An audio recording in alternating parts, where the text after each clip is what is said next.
Hi guys, it's Megan from Vigilante Vibes, and we are here to talk about the third episode of Daredevil Born Again, and it looks like we're all traumatized again. Well, before you watch this, just know there's going to be every spoiler, so keep that in mind. So starting off big, Hector died. I knew he was going to die. I said in a few videos that he's going to die. There's no way he doesn't. I mean, it's comic accurate. And plus the actor Camar De La Reyes has sadly passed on. Speaking on that really quick, I really hope his family knows how well received and loved his character was. He was only in a few episodes, but he still made such a big impact that I just hope they know. And it's sad that he's not here to see how people have reacted. But he did do an incredible job. I loved so much about how he portrayed Hector. It was powerful. And then he died. And that was powerful too, but it leads to a few different things. First of all, that was not Frank Castle that killed him. That was not the Punisher. The Punisher is not a vigilante for hire. The Punisher, he sets out to kill the bad guys, unalive the bad guys. I don't know what I'm allowed to say. But he doesn't do that. And if you'll remember, Mayor Fisk called this entire trial what did he say? An absolute miscarriage of justice.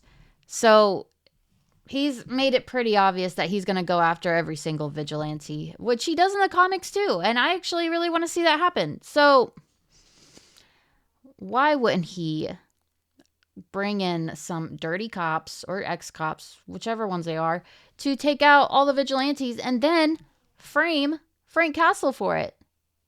That's where I see this going. But like I said last time, my theories don't tend to pan out. But they should, because I think they're good. But I guess no one really thinks their own baby's ugly, I guess. But yeah, so a lot happened. It's kind of wild because there wasn't much action in the show. It was all court case, lawyer-esque. And it was still had me on the edge of my seat. When Nikki Torres said, "No, I was asleep all night. I thought I was going to punch something." How dare you? They gave you a place to hide out. They kept you safe. All you had to do was tell the truth. They even gave you drugs. What is your problem? But also, why would you... I understand you give him a little bit so he doesn't, like Cherry said, you don't throw up on the stand or any of that. But it's y'all know paranoia is a thing too, right? Should have just gave that guy some weed or some Suboxone. But I'm just starting to ramble now. But it was another incredible episode. They continue to impress. We're on the third one and so much happened, but so very much. But there was a few things I caught that I was interested in. I want to know why Mayor Fisk has all the bloody cut up knuckles. Matt Murdock does too. And I think that shows a really great parallel between the characters. But what happened, Fisk? Who is not breathing anymore? But I don't know. I just want to know. I like all those little things because there's so much happened that we didn't see. There's a whole period of time that we didn't get to see anything. And I just want to know. Another thing is that we actually saw the first painting from Muse. When Cherry goes to take Nikki Torres to court to serve as the witness before he turned out to be a punk, more than we thought, we can see the graffiti of the Punisher skull logo with the word triggered, which is very funny because Matt Murdock just got into a little bit of a tussle in the bathroom with a police officer who has the Punisher tattoo who seemed very triggered. So I thought that was very funny. But this is from Muse because his little signature can be seen right below to the right of the artwork. It's also very stressful because there is a lot of red surrounding the Punisher logo. And if you know anything about Muse, he uses his victim's blood in his work. If you want to know no more about that, make sure you check out my breakdown of Muse as a character. He is super creepy, super dark, and I am here for it. But yeah, it's very strange. But back to White Tiger in the comics, White Tiger, he does die. That's very, very comic accurate. But who is to pick up the mantle, if anyone? If you'll realize, we found out him and his wife don't have a daughter, but he does have a niece. In the comics, the first person to pick up, to assume the name as the White Tiger after Hector, was actually Angela Del Toro, his niece. So is that where we're going with this? Because if so, I'm really down, and I hope it's Jenna Ortega, because I just need some of my theories to come true, you know, just to get me through the day. So yeah, I think we might be seeing Angela Del Toro coming through as the White Tiger. He lives with them. She knows he's the White Tiger, but I do wish we got a little more story from him before White Tiger died. I want to know, like he says, it's a part, the White Tiger mantle is a part of him. It chose him. I want to know how. I want to know all that. I feel so robbed because I wanted so much more time with him, and I just love all he did with the White Tiger role. It was really great. But there was other thing that like had me bouncing in my seat. Did anyone else pick up on the Miles Morales reference? As soon as they said, we have testimonies from this person, Officer Morales, I was so excited. I looked at my husband and I said, they said Officer Morales. And he's like, who is that? I was like, oh my God. Sometimes it hurts. It's just a little bit of bullshit, you know? The disrespect.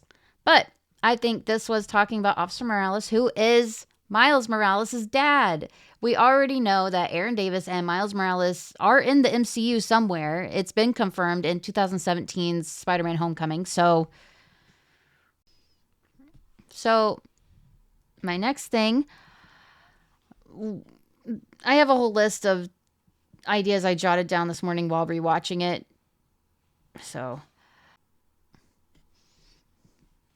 But yeah, again, back to White Tiger. He was shot and killed. It was so quick, but I knew he was going to get shot and killed because the comics, and you know, there was those rumors that would have it. Apparently there were leaked photos of it a long time ago. I never saw those, but I just found out about them today.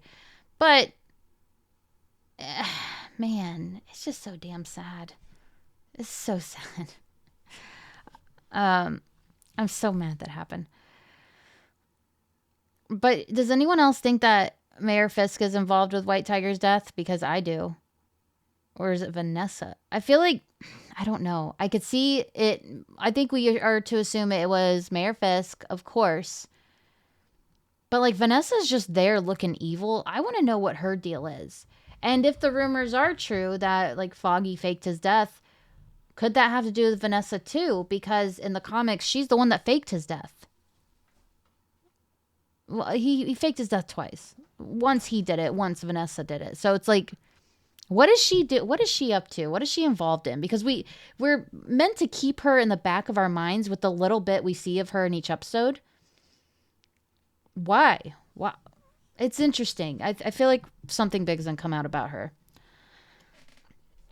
But like the saddest part, of course, you know, Hector died. We saw how corrupt the police system truly is. But like the saddest part that got me was the end credits. Well, when the credits started rolling of the third episode, you heard tree frogs. These are the tree frogs from Hector's homeland that Matt Murdock promised he would be able to go back and visit. He promised he would see it. Go back to the island beaches. And why'd y'all have to do that? Like, who hurt you? My gosh. It was very, very sad. And that's only the first. We're only on the third episode. So it's like, what's about to happen? What remember, Marvel television, they're usually save all this big trauma for episode 5. We don't know what's going to happen in episode 5, but I feel like they're going to stick to that because they should, because I kind of dig it. So it's like, what's going to happen then? You already killed off 2 characters. And like, we haven't even been introduced to Muse yet. Do you know how terrifying that is? Like, we've already lost 2 characters. We've already saw so much corruption, so many villains. And they're the scary kind of villains because they're like, these could actually happen in real life. These are real villains. Corrupt cops happen all the time. And we haven't even been introduced to Muse yet. So it's like, what are they going to do? Who is Muse going to kill to show how big of a threat he is? Not Karen. I'm going to tell you that right now. We are stuck with her. If you're new to my channel, Karen irritates me all the way down to my bones. But yeah, we're stuck with her, I feel like. Unless Bullseye gets involved. Is it going to be Heather? Because Heather does die in the comics. But she hangs herself. So. I don't know. But fantastic episode. They hit every single emotion. I'm still stressed about it. I rewatched it this morning and I was just like, oh my God. Like, they are not messing around. And they made it so clear. So that's my review for episode 3. I just kind of spoke from my heart today. So hope you enjoyed it. Make sure to subscribe to wherever you're watching or listening to this so you don't miss any more of my reviews, unboxing videos, character breakdowns, episodes, guests, all that great stuff. If you want to feel like a true hero, you can like and share this video. I don't expect you to, though. It's okay. But if you do, just know, like, it'll mean a lot. So, besides all that, have a marvelous day.